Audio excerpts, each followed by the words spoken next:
অধ্যাপক আব্দুল লতিফ। লতিফ ভাই, আপনাকে স্বাগত জানাচ্ছি। ধন্যবাদ মিলন ভাই।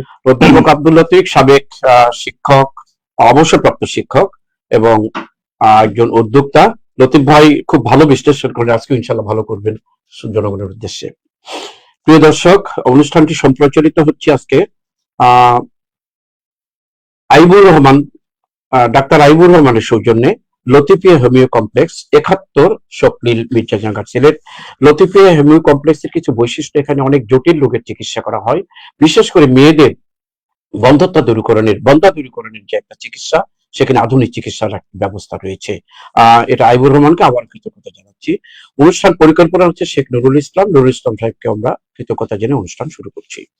লতিফ ভাই, আমি প্রথমে যথারীতি খবরগুলো পড়াশোনার চেষ্টা করছি। প্রিয় দর্শক, আজকে 3টি পত্রিকা এসছে। জাতীয় পত্রিকা যুগান্তর, সিলেটের স্থানীয় দৈনিক শুভ প্রতিদিন, 71-এর কথা। আমি প্রথমে হাতে নিচ্ছি যুগান্তর পত্রিকা, দৈনিক যুগান্তর জাতীয় পত্রিকা পড়ার আগে আজকে দিন তারিখটি জানিয়ে দিচ্ছি। আজ বৃহস্পতিবার 25 ডিসেম্বর 2025, 10 পৌষ 1432 বঙ্গাব্দ, 4 রজব 1447 হিজরি।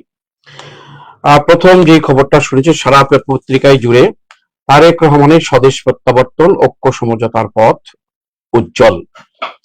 আমরা জেনেছি মিডিয়ার মাধ্যমে যে কিছুক্ষণ আগেই তারেক রহমান বাংলাদেশে প্রত্যাবর্তন করেছে, বিশেষ করে সিলেটে প্রত্যাবর্তন করেছে। সিলেটে এখানে বের হয়নি, বিমানে থেকেই তারপরে ঢাকাতে যাবে আর কি। তারেককে নিয়ে অনেক লেখা, এখানে তারেক রহমানকে নিয়ে আব্দুল হাই শিকদার একটি কবিতা লিখেছেন, এটা পড়ে শোনানোর চেষ্টা করছি আমি। তারেকের মতো তারেক ফুটেছে কমলের সরবরে, জননী খালেদা তুলে দিল তাকে জনতার অন্তরে। দেশের শত্রু জাতির শত্রু ডেকে আনে সন্ধ্যা, চালায় নানান ষড়যন্ত্র দেশকে করতে বন্ধা। সেই সে জ্বালার বিরুদ্ধে দাঁড়ায় নতুন কালের তারেক, বাংলাদেশের আকাশ থেকে দূর করে দেয় উদ্বেগ। তারেক মানে নতুন পৃথিবী, নতুন সম্ভাবনা। তারেক মানে আগামী দিনের সোনালী আলোর কণা। তারেক করেছে স্পেন জয়, তারেক করে না ভয়। তারেকের হাতে হবে নিশ্চয় অকল্যাণের ক্ষয়। তারেকের হাতে জিয়ার নিশান, খালেদার স্নেহ মায়া। তারেকের মুখে ফুটে আছে দেখো বাংলাদেশের ছায়া। খুব সুন্দর একটা লেখা লিখেছে আর কি তারেককে নিয়ে। আরো খবর তারেক রহমানকে নিয়ে, তারেক রহমানের মধ্যেই শহীদ জিয়ার প্রতিচ্ছবি। ভীষণারী তারেক রহমানকে নিয়ে আরো খবর। অন্যান্য খবর, জামাত সহ ইসলামী দলগুলোর ভাবনা, রাজনীতিতে ইতিবাচক পরিবর্তন আসবে। অন্যান্য খবর, বিতর্কের বাহিরে নেতৃত্বে শীর্ষে। এই খবরের মধ্যে দিয়েই যুগান্তরের প্রথম পাতা শেষ করলাম। শেষ পৃষ্ঠার খবর, শেখ হাসিনার আসনে প্রার্থী হচ্ছেন হিন্দু মহাজোটের গোবিন্দ প্রামাণিক। গোপালগঞ্জের 3 আসনে হিন্দু ঐক্য জোটের নেতা দাঁড়াচ্ছে গোপাল প্রামাণিক। বিসিএস এর সিপিএস জরিপ, সরকারি সেবা পেতে ঘুষ দেন 32% নাগরিক। ভোট গ্রহণের তারিখ না পেছাতে ইসিকে এনসিপির অনুরোধ। হাদি হত্যার আরো একজন গ্রেপ্তার, সীমান্তে ফিলিপকে ফোন দিয়ে পার করে দেয় বাপ্পি। সুষ্ঠু ও অন্তর্ভুক্তিমূলক নির্বাচন নিশ্চিতের আহ্বান, মার্কিন কংগ্রেসম্যানের চিঠি প্রধান উপদেষ্টাকে। চানখারপুল হত্যাকাণ্ডের রায় 20 জানুয়ারি। ভাটরার গৃহবধূর মৃত্যু ঘিরে রহস্য। 8 দলের সঙ্গে যোগ দিচ্ছে আরো 3 দল। জামাতের কাছে 348 আসন চাই শরিকরা। সৌর প্রকল্পে 247 কোটি টাকা ভাটবাটোয়ারা। নাগরিক ঐক্যের মান্না রিট খারিজ। রাঙ্গুনিয়ায় চিরঘুমে দাদি নাতনি, শেষ আশ্রয়ে রক্ষা হলো না। লক্ষ্মীপুর ও রাঙ্গুনিয়ার চট্টগ্রাম প্রতিনিধির খবর। এই ছিল মোটামুটি। আর একটি খবর আছে, মগবাজারে ফাইবার থেকে ছোড়া ককটেলে যুবক নিহত। আর একটি খবর পড়ি, আসছে আপনার কাছে। না, এই খবরটি পড়া হয়ে গেছে। প্লিজ আজকে ধন্যবাদ। আসলে সংবাদটা হচ্ছে যুগান্তরের সংবাদটা হচ্ছে নেতৃত্ব নিয়ে। মূলত তারেক রহমানের স্বদেশ প্রত্যাবর্তন উপলক্ষে বিশাল কভার, পুরো প্রথম পেজ জুড়েই বিভিন্ন সুন্দর একটা সংবাদ প্রমাণ করে যে বাংলাদেশের মানুষ আসলে নেতৃত্ব চায়। নেতৃত্ববিহীনতায় মৌন কেন? ভূপেন হাজারিকার একটা গান আছে, নেতৃত্ববিহীনতায় মৌন কেন, অগঙ্গা তুমি গঙ্গা বইছ কেন। সুন্দর। এই বিষয়টা হচ্ছে আমাদের যে নেতৃত্ববিহীনতা, এর মধ্যে যে তারেক রহমান আসছেন, তারেক রহমানকে সারা দেশ বরণ করে নিচ্ছে। অপেক্ষা করছে। এবং আমাদের সিলেটের একটা সৌভাগ্য যে সিলেট হয়ে উনি দেখা যাচ্ছেন, এটা বিশাল একটা সৌভাগ্য।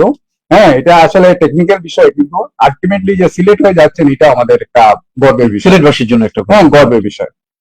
যাই হোক, আমরা অ্যাকচুয়ালি নেতৃত্ব দুনিয়াকে চেঞ্জ করতে পারে। আমরা এর আগেও আলোচনা করেছি, সারা দুনিয়ার বিশাল বিশাল জ্ঞানী মানুষ, অনেকে সরকারি চাকরি করে, মনে করেন বাংলাদেশ ব্যাংকের বিশাল গভর্নর, কিন্তু আমরা 2-3 জন গভর্নরের বেশি নাম জানি না। কিন্তু নেতা যারা যারা জাতিকে নেতৃত্ব দিয়ে, শেখ সুরওয়ার্দী থেকে আরম্ভ করে একে ফজলুল হক, হ্যাঁ মহাত্মা গান্ধী, ইন্দিরা গান্ধী, হ্যাঁ রাহুল গান্ধী, রাজীব গান্ধী, সবার নাম আমাদের সারা দুনিয়ার ইতিহাসে লেখা থাকে। হ্যাঁ, ইভেন হিটলারের নামও কিন্তু লেখা থাকে। নেতৃত্ব এমন জিনিস, এবং দুনিয়াতে এই নেতৃত্বের জন্য বিশাল সম্মান পাওয়া যায়। আখিরাতে আল্লাহ পাক নেতৃত্ব যারা দিবে, যারা মানে মানুষের জন্য কল্যাণ আনবে, সেই রকম শাসকদের বিশাল অবদান নেতৃত্বে দিবে। বাংলাদেশের প্রেক্ষাপটে সুতরাং- বঙ্গবন্ধুর অবদান ছিল কিন্তু হ্যাঁ। মুক্তিযুদ্ধের সময়, যেটা এখন আমরা এই বিষয় নামটার হচ্ছে সাথে যোগ করে যে, দিতে পারি। হ্যাঁ, এই নেতৃত্বের বিষয়টা হচ্ছে এমন। তো তারেক রহমান, আমি আগে 2005-06-ও দেখেছি তারেক রহমানের উপরে একটা আর্টিকেল ছিল বিচিত্রায় মনে হয়। তো ওই আর্টিকেলে লেখা ছিল তারেক রহমান মালয়েশিয়া যাচ্ছেন, মালয়েশিয়া মাহাথির মোহাম্মদের নেতৃত্ব স্টাডি করছেন, বিভিন্ন জায়গায় গেছেন এবং স্টাডি করছেন। 17 বছরের মতো বিদেশ আছেন তারেক রহমান নির্বাসনে। এই 17 বছরে অনেক কিছু নিজের মধ্যে ডেভেলপ করেছেন। আমরা আশা করব এই যে বিদেশের কালচার, বিদেশের নেতৃত্ব, এই নেতৃত্বের প্রতিফলন বাংলাদেশের নেতৃত্বে আসবে। হ্যাঁ, এই জিনিসটা আমরা আশা করবো। আপনাকে একটু করি যে তারেক রহমান ইদানিং কিন্তু তার কথাগুলোর মধ্যে একটা স্মার্টনেস এবং হ্যাঁ, ভালো কথা একটা ভালো নেতার মানে লক্ষণ দেখা যাচ্ছে। আমরা আশা করব এই জাতিকে বিভক্তি না করে, জাতিকে ঐক্য এবং সমঝোতার পথে পুরো জাতিকে নেতৃত্ব দিবেন উনি। নেতৃত্ব আসলে একটা দলের মাধ্যমে নেতা নির্বাচিত হয়, কিন্তু নেতা নির্বাচিত হওয়ার পরে সারা জাতিকে নেতৃত্ব দেয়। যে জাতিকে নেতৃত্ব দিতে পারে তাকে বলা হয় স্টেটসম্যান, সে লিডার থাকে না। এইরকম স্টেটসম্যান হওয়ার আশা রাখবো আমরা তারেক রহমান। তারেক রহমানকে আরেকটি কথা আসছে, শহীদ জিয়ার প্রতিচ্ছবি। হ্যাঁ, অবশ্যই আমরা আধিপত্যবাদের বিরুদ্ধে শহীদ জিয়া যেরকম ছিল, নেতৃত্বের স্ফুরণ ছিল, শহীদ জিয়াকে যেভাবে আধিপত্যবাদের বিরুদ্ধে রুখতে দাঁড়াতে দেখা গেছে, জীবন ছোট হোক অসুবিধা নেই, কিন্তু এই জীবনটা যে কত বড়, এই যে শহীদ জিয়াকে সারা জীবন মানুষ মনে রাখবে তার আধিপত্যবাদের বিরুদ্ধে সংগ্রামের জন্য। তারেক রহমানের মধ্যে আমরা চাইবো যে আধিপত্যবাদের বিরুদ্ধে প্রতিচ্ছবিটা টেকনিক্যাল সম্মান আসবে। কারণ হচ্ছে আমাদের প্রতিপক্ষ যারা, তারা বুদ্ধি দিয়ে কাজ করে, আমাদের প্রত্যেকটা কাজে চরম বুদ্ধিমত্তার সাথে নিজেকে ডেভেলপ করে চরম কূটনীতিক ভাবে আমরা এটাকে মোকাবিলা করব, এই আশা করছি আমরা। বিশনারী তারেক রহমান নামে আরেকটা আর্টিকেল আসছে। ভীষণ হচ্ছে আসল জিনিস। ভীষণ হচ্ছে আমি 10 বছর পরে কোথায় যাব, 20 বছর পরে কোথায় যাব, 50 বছর পরে কোথায় যাব, সেই চিত্রটা আমার মাথার মধ্যে রাখা। যে লিডার এই চিত্রটা নিজের মাথার মধ্যে রাখতে পারে, সেই হচ্ছে সাকসেসফুল লিডার। তো আমরা নেতৃত্বের মধ্যে অবশ্যই পরিকল্পনা নিয়ে তো অগ্রসর হচ্ছে। হ্যাঁ, আমার নেতৃত্বের মধ্যে অবশ্যই আমরা ভীষণারী বিষয়টা আনতে হবে। ভীষণ যে আগামী দিনে তার দেশ এবং জাতি কোথায় নিয়ে যাবে সেটা না দেখতে পারে, সে আসলে ভালো লিডার হতে পারে না। আমরা চাইবো তারেক রহমান একজন ভীষণারী লিডার হবে। এই জিনিসটা একটু আলোচনা, এই যে বিষয়টা, এই যে লিডারশিপ যে জিনিসটা আনতে পারে, সেটা হচ্ছে এই দেখেন সরকারি সেবা পেতে ঘুষ দেন 32 ভাগ নাগরিক। 32 ভাগ না, আমার তো মনে হয় 132 ভাগ নাগরিকই ঘুষ। হ্যাঁ, কারণ হচ্ছে এটা জরিপে হয়তো যেভাবে আনছে, মানুষ জরিপে সব কথা বলে না, কিন্তু বাস্তবে সবাইকেই ঘুষ দিতে হয়। হ্যাঁ, এইটা কেন? হ্যাঁ, আপনি যদি মনে করেন ঘুষটা অনিবার্য হয়ে গেছে, তাহলে ফোর্স মানি একটা রেট দিয়ে দেন, সরকার একটা রেট দিয়ে দেখ যে এই টাকা দিলে ফোর্স মানে সার্ভিস পাওয়া যাবে, এবং ওই যে কর্মকর্তা দিবে তার গায়ে রাখবে টাকাটা। যেমন ইন্দোনেশিয়া আছে, ইন্দোনেশিয়া ফোর্স মানি আছে, প্রত্যেকটা কাজ সরকারি কাজে আপনার যদি টাকা বেশি দেন তাহলে সার্ভিসটা সাথে সাথে পাবেন, এবং এটা সরকার কর্তৃক নির্ধারিত রেট দেওয়া আছে। এখন বিষয়টা হচ্ছে আমাদের যারা ব্যবসায়ী, আমরা সবসময় ব্যবসায়ীদের খারাপ মনে করি, কিন্তু ব্যবসায়ীরা নিজের টাকা ইনভেস্ট করে ব্যবসা করে, কিন্তু আমাদের দেশের সরকারি কর্মচারীরা কি ইনভেস্ট করে? একটা চাকরি বিভিন্ন ভাবে লবিং করে চাকরি একটা নেই, বা টাকা পয়সা দিয়ে ঘুষ দিয়ে, এটাই হচ্ছে তার ইনভেস্টমেন্ট। এরপরে শুধু প্রাপ্তি। হ্যাঁ, এটার অবসান হোক, সেটা এটা আমরা অবসর না হলে কিন্তু আমরা জাতি হিসাবে আমরা আগাতে পারবো না। এই সরকারি ঘুষ, সরকারি সার্ভিস পেতে যদি আমাদের টাকা দিতে হয়, আমরা জাতি হিসাবে আগাতে পারবো না। জামাতের কাছে আরো 348টি আসন চাই শরীক। হ্যাঁ, এটা হচ্ছে শরীকদের দাবি আর কি। শরীকদের দাবি হচ্ছে 348টি আসনই তাদের দাবি। আসলে সমঝোতা জিনিসটা খুব কঠিন একটা ব্যাপার। হ্যাঁ, রাজনীতির সবচেয়ে কঠিন জিনিসটাই হচ্ছে সমঝোতা। এই যে আর ইলেকশনের সময় সমঝোতা আরো কঠিন। আমরা জানি না জামাত কিভাবে এটা অ্যাডজাস্ট করবে, আমরা আশা করবো সুন্দরভাবে অ্যাডজাস্ট করবে। শেষ করে নি। এখানে আরেকটা নিউজ দেখেন, ভারতের তুলনায় 4 গুণ দামে কম সৌর প্রকল্পের 247 কোটি টাকার বাঘ বাটখারা, এই বাঘ বাটখারাই চলছে আমাদের সব সময়। হ্যাঁ, এই বাঘ বাটখারা চলছে এবং 4 গুণ দামে আমরা ক্রয় করছি। তার মানে কি, জাতির উপর 4 গুণ চাপ, মানে আর্থিক চাপ পড়ছে। এই জিনিসটাকে আমাদের বন্ধ করতে হবে। আপনি মানে আইন শৃঙ্খলা পরিস্থিতি দেখেন, চানকারপুরে এটা হচ্ছে 5 আগস্টের সীমান্তের ফিলিপকে ফোন করে পার করে দেয় বাপ। এই হাদি হত্যার একটা ইম্পর্টেন্ট তথ্য পাওয়া গেছে। আমরা চাইবো উনি ইয়ের মতো হাদি হত্যাটা যাতে দামাচাপা না করে। জাতীয় পত্রিকা শেষ করে স্থানীয় 2টি পত্রিকা আমাদের হাতে আছে। আমরা প্রথমে শুভ প্রতিদিন হাতে নিচ্ছি। শুভ প্রতিদিনে জাতীয় পত্রিকা যেগুলো পড়া হচ্ছে সেগুলো না পড়ে আমরা এভাবে পড়ি। সিলেট পর্ব দিয়ে কাল মাঠে গড়াচ্ছে বিপিএল, খেলার খবর দিয়ে শুরু করলাম। সিলেটে ভোটের মাঠে জাতীয় পার্টির নেতারা, নতুন করে খবরটা আসলো, ভোটের মাঠে জাতীয় পার্টির নেতারা আসছে, ছবি সহ আসছে খবরটি। ইতিহাসের সাক্ষী হতে সিলেট থেকে ঢাকায় বিপুল সংখ্যক নেতাকর্মী তারেক রহমানকে ঘিরে যাওয়ার একটা হিড়িক পড়ে গেছে সেটা। আরো খবর, কুলাউড়ায় মোটর বাইকেই প্রাণ গেল 2 বন্ধুর। এই ঘটনাগুলো অনবরত ঘটছে, আমরা দেখছি। সবাইকে ঐক্যবদ্ধ করে রেনবো বাংলাদেশ গড়বে বিএনপির স্থানীয় এই 1 নম্বর প্রার্থী মুক্তাদির সাহেব বলেছেন। আরো খবর, সিলেটে মনোনয়নপত্র সংগ্রহ করলেন 32 জন। যেহেতু রাজনীতির ভোটের সময় এই খবরগুলো বেশি আসবে এখন। অন্যান্য আরো খবর, সিলেটে ঠোঁট কাটা, তালু কাটা ও আগুনে পড়া রোগীদের বিনামূল্যে প্লাস্টিক সার্জারির সুযোগ জালালাবাদ রোটারি ক্লাব বেশ কয়েক বছর থেকে করে আসছে, এবারও করবে। আগামী জানুয়ারি মাস থেকে শুরু হবে। যারা এই রোগী আছে এই খবরটা পেলে তারা যোগাযোগ করবেন সিলেট রোটারি ক্লাব জালালাবাদের সাথে। 1 পয়সা লাগে না এখানে, এমনকি রেজিস্ট্রেশনে কোনো টাকা নেওয়া হয় না। বিদেশি ডাক্তার দ্বারা চিকিৎসা করা হয়। জালালাবাদ রোটারির কাছে ভূয়সী প্রশংসা পাওয়ার একটা কাজ করে যাচ্ছে এটা আর কি। দেশের উন্নয়ন ও অগ্রগতির জন্য রাজস্ব আদায়ের বিকল্প নেই, কর আইনজীবী সমিতির বার্ষিক নৈশভোজ সাংস্কৃতিক অনুষ্ঠানে কর কমিশনের বক্তব্য। আরেকটি খবর, সুনামগঞ্জে বড় আবাদেও ধুম, মাঠে নেমেছেন শিক্ষার্থীরা। আমরা আমন ধানের কথা শুনেছি, এখন বড় আবাদও ভালো হয়েছে। যখনই ধান বেশি হয় তখন কিন্তু কৃষকের শুধু খুশি না, দেশের মানুষের খুশি। আসছি আপনার কাছে খবর বিশ্লেষণের জন্য। খবর বিশ্লেষণের মধ্যে এখানে সব সংবাদই আসছে মূলত যে সিলেট পর্ব দিয়ে কাল পড়াচ্ছে বিপিএল এবং স্বল্প পরিসরে হবে উদ্বোধনী অনুষ্ঠান। এটা পজিটিভ নিউজ, ভেরি পজিটিভ। তারপরে হচ্ছে জাতীয় পার্টির নেতারা মাঠে নামছেন। এই যে সব দলের অংশগ্রহণ, এখানে সব দলের অংশগ্রহণ ভালো, কিন্তু আসলে জাতীয় পার্টির ছায়া যাতে স্বৈরাচার না ঢুকে এইটাই দেখতে হবে, নিশ্চয় করতে হবে। তার ভিতরে মনোনয়নপত্র সংগ্রহ করলেন 32 জন, এটাও ভালো সংবাদ। আমাদের সবাইকে নিয়ে এগিয়ে আসা। মুক্তাদির সাহেব যেটা বলেছেন, সবাইকে ঐক্যবদ্ধ করে রেইনবো বাংলাদেশ করবে বিএনপি, এবং আমরা চাইবো এই নেতৃবৃন্দের কাছ থেকে সবসময় দায়িত্বশীল কথাবার্তা বলতে, সারা জাতিকে যাতে ঐক্যবদ্ধ করা হয়, জাতিকে বিভক্তিমূলক কথাবার্তা না বলা হয়, সেভাবে আগানো হয়। ইতিহাসের সাক্ষী হতে ঢাকায় যাচ্ছেন বিপুল সংখ্যক নেতাকর্মী।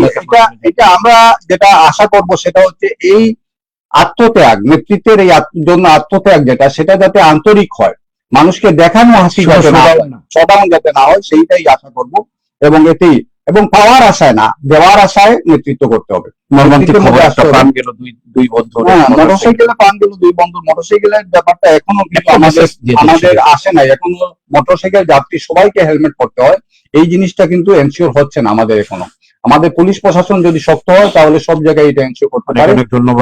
হেলমেট ছাড়া মোটরসাইকেল পড়বে ছাত্রছাত্রী, তাকে বন্ধ করতে হবে, বন্ধ করে কাজ করতে হবে। শেষ পৃষ্ঠায় কিছু খবর। সবচেয়ে পজিটিভ নিউজ দেখেন, শিক্ষার্থীরা নামেছে মানে আমাদের এইটা সারা দুনিয়ায় কিন্তু শিক্ষার্থীরা কাজ করে, খালি বাংলাদেশের শিক্ষার্থীরা বসে বসে খায়। এই জিনিসটা পজিটিভ। সুনামগঞ্জে যে যারা শিক্ষার্থীরা ধান চাষে নেমেছে, ধান চাষ মানে কি? ধান চাষ মানে হচ্ছে আপনার উৎপাদনটা আপনি দেখছেন, আপনি একটা বীজ রোপণ করছেন, আল্লাহ তাআলা এটাকে একটা বীজ থেকে 700টা দানা দিচ্ছে।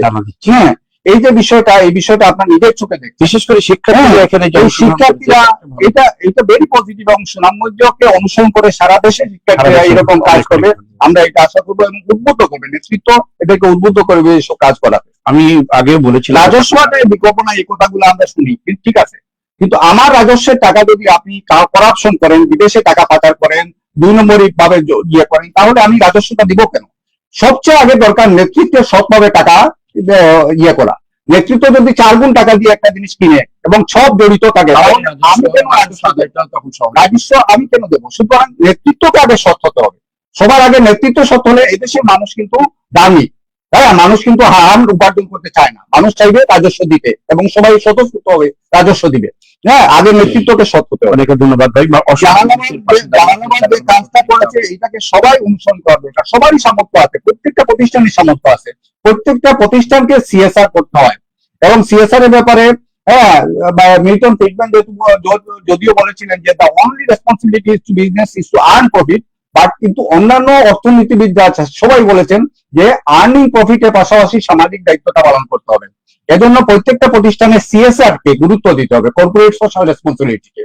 এবং আমি একটু বলি একটু জনগণের উদ্দেশ্যে, এই ঠোপকাটা তালুকাটা একটা ইয়েতে প্রায় 50,000 টাকা পর্যন্ত খরচ হয় একটা রোগীর পিছনে, সম্পূর্ণ বিনামূল্যে কাজটি করে যাচ্ছে জালালাবাদ রোটারি। হ্যাঁ, আরো বড় বড় ব্যাপার আছে, যেমন কিডনি রোগী আছে, কিডনি রোগীদের জন্য আসলে অসহায় হয়ে যায়। হ্যাঁ, জালালাবাদ রোটারির মতো আরো অনেক সামর্থ্যবান প্রতিষ্ঠান আছে যারা এগিয়ে আসুন, এইসব ব্যাপারে এগিয়ে আসুন। সবার জন্য শিক্ষা, সবার জন্য স্বাস্থ্যতা নিশ্চিত, আমরা এই দেশকে এভাবে এগিয়ে আসুন। অনেক অনেক ধন্যবাদ। আমরা একটু দ্রুত চালাবো আজকে। তারেক রহমানের প্রত্যাবর্তন, 71-এর কথা পড়ছি এখন। তারেক রহমানের প্রত্যাবর্তন নতুন রাজনীতির সূচনা। সিলেটে সড়কে প্রাণ গেল 4 জনের। তারেক রহমানের সম্বর্ধনা নিয়ে যা বলছেন এহসানুল জুবায়ের, জামাতের নেতা। স্বতন্ত্র প্রার্থীর মনোনয়ন নিলেন রমিন ফারহানা, যা জাতীয় নিউজ সিলেটের পত্রিকায় চলে আসছে। মায়ের কোলে ফিরছেন তারেক। অন্যান্য খবর আরো, বিভাগীয় উন্নয়ন সমন্বয় কমিটির সভা সিলেট বিভাগীয় সমিতির খবরের বিভাগীয় কমিশনার সহ ছবিটি আসছে, খবরটি এসছে। সেতুর নিচ থেকে বিদেশি রিভলভার ও বিস্ফোরক উদ্ধার, টপ অফ দ্য খবর কিন্তু এটা একটা। সুনামগঞ্জে 5 আসনে জাপা মনোনীত প্রার্থীর পক্ষে মনোনয়নপত্র সংগ্রহ। ডেভিল হ্যান্ড অভিযানে প্যানেল চেয়ারম্যান আটক। বিদেশে গমনিচ্ছুক কর্মীদের জন্য প্রাক সিদ্ধান্ত গ্রহণ ওরিয়েন্টেশন উদ্বোধন। আমি কি এই খবরটা দিয়ে কি শুরু করতে পারবো? অবশ্যই। সেতুর নিচ থেকে বিদেশি রিভলভার ও বিস্ফোরক উদ্ধার। পাশাপাশি দেখেন ডেভিল হান্ট অভিযানে প্যানেল চেয়ারম্যান আটক। এই ডেভিল হান্ট 1 থেকে এখন ডেভিল হান্ট 2 চালু হয়েছে, হ্যাঁ শুরু হয়েছে, কিন্তু আলটিমেটলি রেজাল্টটা খুবই কম। এই যে বিষয়টা সেতুর নিচ থেকে বিদেশি রিভলভার বিস্ফোরক উদ্ধার, এটা একটাই নিউজ, কিন্তু অস্ত্র এবং বিস্ফোরকের পরিমাণ কত? সিলেটে কিন্তু ছিনতাই রাজধানী বেড়ে গেছে, প্রায় দেখা যাচ্ছে ছিনতাই রাজধানী হচ্ছে এবং অস্ত্র রিভলভার দিয়ে। এইটা পুলিশ কেন উদ্ধার করতে পারে না? কিন্তু আছে, কিন্তু একটু পড়েই নিচ্ছি। এই দেখেন, অ্যাসল্ট মামলার প্রধান আসামি গ্রেফতার, ইয়াবা সহ যুবক গ্রেফতার, 3 জুয়ারি গ্রেফতার হচ্ছে, কিন্তু এটা অনেক কম। আপনি আইন শৃঙ্খলা পরিস্থিতি যে হারে খারাপ হয়েছে তার থেকে এইটা পরিমাণটা অনেক কম।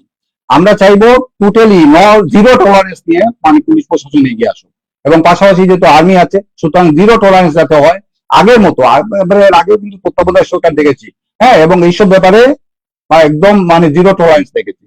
এখন এদেরকেও জিরো টলারেন্স নিয়ে এগিয়ে আসতে হবে, এগিয়ে না আসলে কিন্তু আমাদের নির্বাচনটা প্রশ্নবিদ্ধ হয়ে যাবে। প্রথম কথা কিছু একটা খবরে যে সড়কে প্রাণ গেল 4 জন। সড়কে প্রাণ গেল 4 জন, এটা তো রেগুলারই হচ্ছে। সড়কে প্রাণ যাওয়ার কারণ হচ্ছে হ্যাঁ ত্রুটিপূর্ণ যানবাহন চলছে, হ্যাঁ ড্রাইভিংটা প্রপারলি হচ্ছে না। অনেক সময় দেখা যায় কি ঢাকা থেকে মানে বড় ড্রাইভার নিয়ে আসে গাড়ি এবং এসেই ছোট একটা ড্রাইভারকে দিয়ে দেয় লোকাল গিয়ে টিপ মারার জন্য, ওই ড্রাইভারটা নিয়েই অ্যাক্সিডেন্ট। আবার দেখা যায় যে ড্রাইভার মানে জার্নি করছে সে কিন্তু গুমে আক্রান্ত, সে গুমে আক্রান্ত অবস্থায় জার্নি করতে গিয়ে মানে গাড়ি তুলে দেয় ফুটপাতের উপর। এরকম অনেক ঘটনা সতর্ক হয়ে এবং প্রত্যেকটা ড্রাইভারের ব্যাপারে সরকারের একটা অবজারভেশন থাকা দরকার যে একজন ড্রাইভার কতক্ষণ ড্রাইভিং করবে। একজন মানুষ কি 24 ঘন্টা কাজ করতে পারে? দেখা যায় যে দূরপাল্লায় যেসব গাড়ি চলে সেই সব গাড়ির ক্ষেত্রে দেখা যায় যে ড্রাইভার গাড়ি নিয়ে সিলেট আসছে সেই ড্রাইভার আরেকটা গাড়ি নিয়ে ঢাকা যাচ্ছে। এটা কি সম্ভব?